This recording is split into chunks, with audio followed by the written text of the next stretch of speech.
Boom, what's up everybody, my name is Kim and today we're going to be taking a look at the first 3 steps I'm doing after a fresh install of Manjaro. This is going to be a part, probably a 3-4 part series, because I'm just going to do 3 of them now out of my total is 15. And that's because I want to try and keep this under 10 minutes. And some of these takes a little bit of time without cutting too much in the video, and I want to try and keep y'all's retention rate here and try and get that up. So without too much further ado, let's just get started.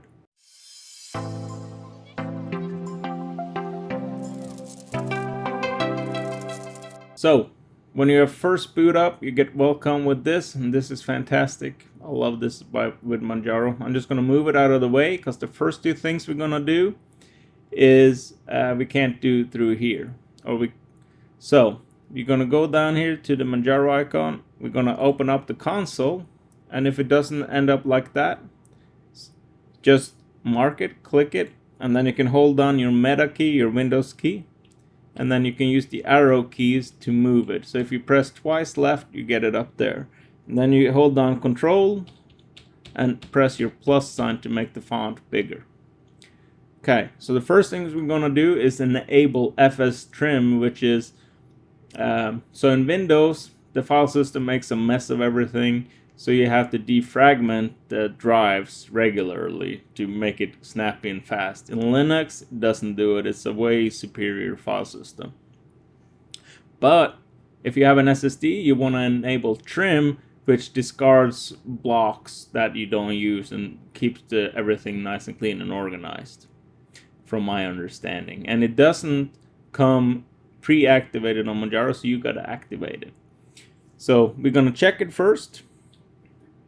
And you want to type in system ctl. I can't spell. System ctl. There you go. See, it's right. Green, so that means it's good. Status fstrim.timer, and you will not have it highlighted or get a suggestion because you haven't written it before. But just type this in and hit enter. You're gonna see that mine is active because I did this once before and I didn't make a snapshot of the virtual machine. But I'm going to show you the steps how to enable it and start it. Cool. So, and if you type Control L, hold down Control and press L, you clear the terminal. So now you're going to type in sudo system ctl. You're going to say enable fstrim.timer. Just like that. Hit enter, type in your password. That's good. And now you want to start it. So you can type again sudo system ctl start fstrim.timer. Hit enter. And you can do if you use your arrow keys, go up 3 times, you can get your status back again. And now it should show you the same as this. So hit Q a couple of times and then Control L to clear it. Now we're gonna set our mirrors. We're gonna fast track them and we're gonna make sure we have the most up-to-date and the fastest mirrors where we're gonna download the packages from. And packages are basically programs in Linux language. So the way we do that, and there's 2 different commands you can do. I'm gonna use the fast track one and not the interactive one because that takes forever. So what you want to type in is sudo pacman-mirrors, and again you won't get this suggestion here. So you're gonna do pacman-mirrors --fast track, and then we're gonna type in the number 10. That's the 10 mirrors. You can use whatever number you want here, 5 or 10. I'm going to use 10 for this video example tutorial. Then you want to put 2 and symbols, and then type sudo, if I can type, sudo pacman-syyuu. That means we're going to update the mirrors. We're going to get the 10 fastest or most up-to-date mirrors and fastest response time. And after that, we're going to update the system. So now I hit enter, and it's going to start rolling through it. You can you might have to type in your password again for your root account. So I'm just gonna let it run through here. You can see we have the mirrors being checked here, and once it's done with this, it's gonna update. So I'm just gonna shut up and then fast forward through this. It might take a couple of minutes depending on your internet connection.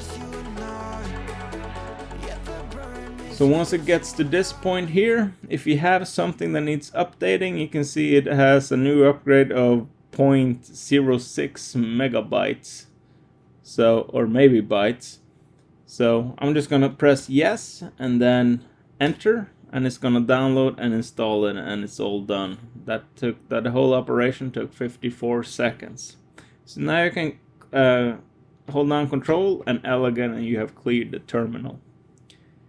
The next thing we're gonna do here, we're gonna make sure that it's not pre-installed, but if we click on this one, we can type in Timeshift. And you can see Timeshift is already installed, and this is fantastic. So all you need to do now is hit enter. You're gonna type in your sudo password and then hit enter. And you can close down your terminal and this box here for now. This is gonna be the last thing we do on this video, the part 1. So if you installed it using ext4 any other file system than BTRFS or BetterFS, go with rsync. And this is your backup, so you can go back in time, and if you break something, you can go back to a point where you know everything worked. And we're gonna set it up right now. So rsync, next. It's gonna take a second, and it's gonna show you the drives you have. So this one here is the root drive. You can choose to have it there, or this is your home drive partition. So depending on, that's your choice. I'm gonna take it down here to VD3, or no, I'm gonna actually take it here on the root partition for this tutorial. So now you just hit next. Here you can choose your automatic updates. I recommend clicking boot on boot, at least one. This is how many levels you want daily. You can do 1 or 2. Because remember, all of this take up space on your hard drive. So if you have little space, you might want to have these numbers lower or not do them. So you can do here monthly. It's gonna say 1 each month and 1 each week, so that is 4, and so on. This is all up to you, since this is a virtual machine. I'm not gonna do the weekly and monthly, but I'll do a boot and a daily. So now you can hit next again, and here is where you choose how much information it's gonna save for you. So I'm taking include all files on both the root directory and your home directory. You can choose to take only hidden files, which are config files, or exclude all files, or take all. This is up to you. If you're uncertain, if you're not like an expert, and you have your everything else in your document, all that stuff backed up somewhere else, you can only go with include the only hidden files, but I choose include all files. It takes a little bit more space, but it's worth it to me. Then you hit next. It says gives you the overview here, and then you can click finish. You can see it's set up, and to take your first snapshot, all you gotta do is hit create, and you get this dialog box up.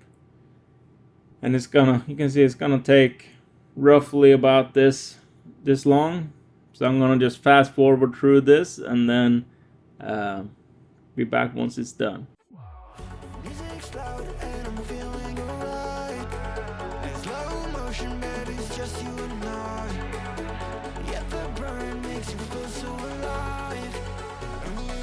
Cool, so you can see it's done here, and we have this tag, which is an O. This means on demand. So if you go up here, you click this one, mark it, and you can keep your mouse. You should get up a overview over what they mean, but it doesn't. But here in the comment, you just don't write fresh install, after FSTRIM. So that's all you need, or just a description so you know what it is, so you can know if you have to go back, you want to go back to this point. Then hit enter. I'm gonna see if this will work now to hover over here, and it should tell us what it stands for, but it doesn't do it right now. We have 5.2 gigabytes available now on the root drive. So depending on how big your drive, you want to choose wisely. Then you're done. That is the first 3 things and the most important things you can do on any fresh install of Manjaro. Basically, it will set up your SSD for being the most efficient, and you will have the most efficient mirrors, and you have a backup to go back to in case you mess something up. And trust me, you will mess something up the first time. So I probably reinstalled I don't know, 10 times by testing different file systems, different packages, doing stuff I really shouldn't be doing in the config sections, trying to do stuff. So the easiest way, I didn't use Timeshift. This will save you a bunch of reinstalling. If you like this video, please hit that subscribe button, hit that notification bell, and let me know in the comments down below if you have any comments or things you want to see on Linux, and I'm gonna do my best to show it to you. I'll see you all next time.